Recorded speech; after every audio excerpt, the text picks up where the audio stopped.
Hello friends, welcome to our channel राजमो। हमने पहले डिस्कस करा है ट्रेडमार्क ऑब्जेक्शन का। सेक्शन 9 क्या होता है, 91A स्पेसिफिक क्या है, 91B क्या है, सेक्शन 11 क्या है। अब बहुत बार ऐसा होता है कि हमारे जो ट्रेडमार्क ऑब्जेक्शन है, मतलब कि जो एग्जामिनेशन रिपोर्ट है, वो किसी एक स्पेसिफिक सेक्शन से रिलेटेड नहीं आई है, दो सेक्शंस आ गए। सेक्शन 91A आ गया, सेक्शन 11 पे भी आ गया, सेक्शन 91B आ गया, सेक्शन 11 में भी आ गया। तो आइए आज हम उसमें से ही एक केस डिस्कस करते हैं कि अगर मेरी एग्जामिनेशन रिपोर्ट में सेक्शन 91B भी ट्रिगर कर गया और सेक्शन 11 की एग्जामिनेशन रिपोर्ट भी आई हुई है, तो उस केस में मेरे को क्या करना चाहिए। उससे पहले जानते हैं ट्रेडमार्क ऑब्जेक्शन है क्या चीज़। ट्रेडमार्क ऑब्जेक्शन एक स्टेज है जहाँ पे जब आप ट्रेडमार्क एप्लीकेशन फाइल करते हो तो एक स्टेज आती है इंस्पेक्शन के एग्जामिनर के थ्रू। वहाँ पे वो एग्जामिनर इंस्पेक्ट करके अपना ओपिनियन देता है ट्रेडमार्क एप्लीकेशन के बारे में, और वहाँ पे वो या तो एक्सेप्ट कर सकता है अगर उसे सही लगता है, या फिर वो कोई रीज़न या कोई ग्राउंड के बेसिस पे वो रिफ्यूज़ भी कर सकता है, या फिर वो कोई ऑब्जेक्शन दे देता है। और जब ऑब्जेक्शन आता है तो उसे हम कहते हैं ट्रेडमार्क ऑब्जेक्शन, जहाँ पे एग्जामिनेशन रिपोर्ट इशू होती है। अब दो ग्राउंड्स ऑफ रिफ्यूज़ल है, या तो एक एब्सोल्यूट ग्राउंड्स ऑफ रिफ्यूज़ल हो सकता है या फिर रिलेटिव ग्राउंड्स। एब्सोल्यूट ग्राउंड है section 9 of trademark act, relative ground of refusal है सेक्शन 11। अगर आपको ट्रेडमार्क रजिस्ट्रेशन या ऑब्जेक्शन में कोई भी क्वेरी आ रही है या कोई असिस्टेंस की ज़रूरत है, तो आप हमें मेल कर सकते हैं official@legalvalley.in। व्हाट्सएप कर सकते हैं हमारे व्हाट्सएप नंबर पे 8285813764। हमारी वेबसाइट पे विजिट कर सकते हैं www.legalvalley.in, और वहाँ से भी आप हमें कांटेक्ट कर सकते हैं।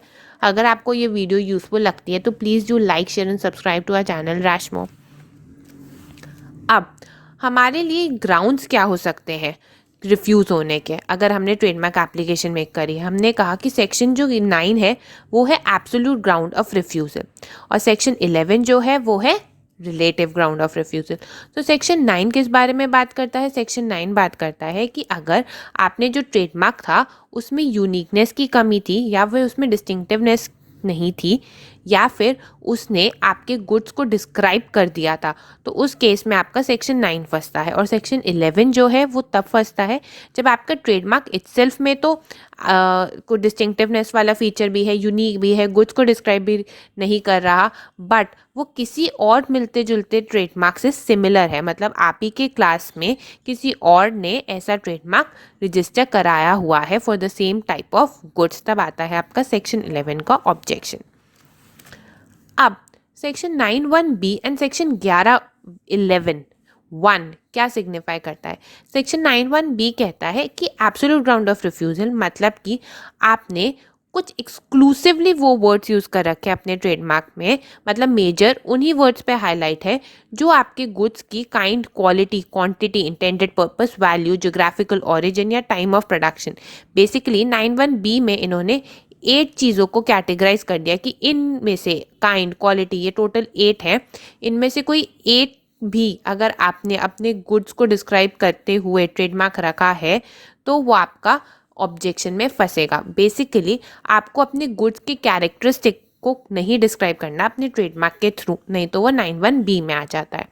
और सेक्शन 11(1) क्या कहता है? वो कहता है कि अगर मेरा जो ट्रेडमार्क है वो किसी ऑलरेडी रजिस्टर्ड ट्रेडमार्क से, अर्लियर ट्रेडमार्क मतलब किसी ऑलरेडी रजिस्टर्ड ट्रेडमार्क से उसकी आइडेंटिटी मिलती है, या फिर उसके जो गुड्स या सर्विसेज हैं वो भी सेम है, तो उस केस में गुड्स के साथ साथ हम अपने ट्रेडमार्क भी सिमिलर रखने का ट्राई करा, तो वो सेक्शन 11 में ऑब्जेक्शन में ज़रूर फंसेगा। अब मेरा ऐसा कैसा केस हो सकता है कि वो 91B और 11 में दोनों में ऑब्जेक्शन आ जाए? आपने कुछ वर्ड्स ऐसे रखे, जैसे कि आपने रखने की कोशिश करी, आप हो ड्रिंक्स बनाने के सेक्टर में और ऑलरेडी पावर वर्ड रजिस्टर्ड था, और आपने रखने की कोशिश करी पावर ड्रिंक। तो पावर ड्रिंक जब आप रखने की कोशिश कर रहे हो तो सेक्शन 11 आपका यहाँ पे ट्रिगर तो करेगा ही करेगा। और पावर ड्रिंक आने की वजह से मतलब कि वो ये कहना चाह रहे हैं कि जो आपकी ड्रिंक है वो पावर देगी पीने के बाद, मतलब कि गुड्स को डिस्क्राइब कर रही है, तो 91B भी ट्रिगर हो गया। यहाँ पे ही सेकंड पॉइंट आता है फैमिली जिनी या सुपर फैमिली। अब आपने फैमिली वर्ड पे फोकस कर लिया तो यहाँ पे एक तो आपका सेम कैटेगरी में आ गया, मतलब कि सिमिलर हो गया ट्रेडमार्क, किसी से मिलता जुलता।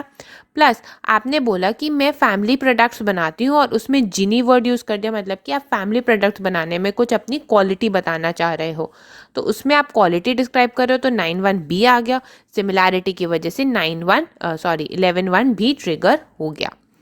Speed and care and speedo care. Speedo care already एक रजिस्टर्ड ट्रेडमार्क था और आपने कोशिश करी स्पीड एंड केयर, तो ये एकदम मिलता जुलता सिमिलर ट्रेडमार्क आ जाएगा एक तो सेक्शन 11(1) ट्रिगर हो जाएगा।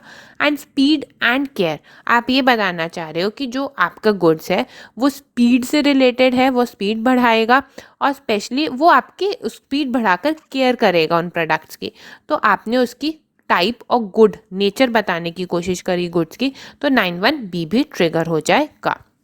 फिर आपने कहा गरम कसीरा ट्री और कसीरा, 9(1)B ट्रिगर हो गया क्योंकि आपने किसी का नेम रखने की कोशिश करी, और गरम और 11 ट्रिगर हो गया क्योंकि कसीरा ऑलरेडी रजिस्टर्ड था और आपने कसीरा ट्री भी रजिस्टर करने की कोशिश करी। उसके आगे या पीछे वर्ड लगाने से कोई ट्रेडमार्क अलग नहीं हो गया।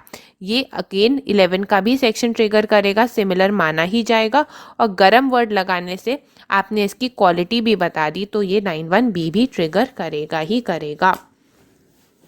अब अगर आपको 9(1)B भी आया और सेक्शन 11(1) का ऑब्जेक्शन भी आया है, तो आपको अपना रिप्लाई कैसा बनाना चाहिए। आप ट्राई करिए कि आप रिप्लाई तो खुद भी बना सकते हैं, बट प्रोफेशनल असिस्टेंट से आपको क्या होगा कि आप जो ड्राफ्ट रिप्लाई बनाओगे उसमें आपके जो लीगल पॉइंट्स है, जो क्योंकि लॉ ट्रेडमार्क का इटसेल्फ में एक वास्ट है, तो कौन से पॉइंट्स आप कहाँ पे ट्रिगर कर सकते हो, वो प्रैक्टिकली आपको एक ट्रेडमार्क प्रोफेशनल से हेल्प मिल से अच्छा ड्राफ्ट रिप्लाई हो सकता है। उसके अलावा आप ध्यान रखिए कि आप जो ट्रेडमार्क ले ही रहे हो, अप्लाई कर रहे हो, वो यूनिक हो।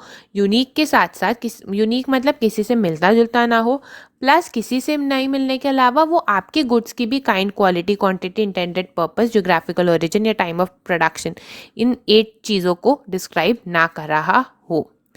वो खुद में ही एक अलग से डिस्टिंक्टिव होना ज़रूरी है।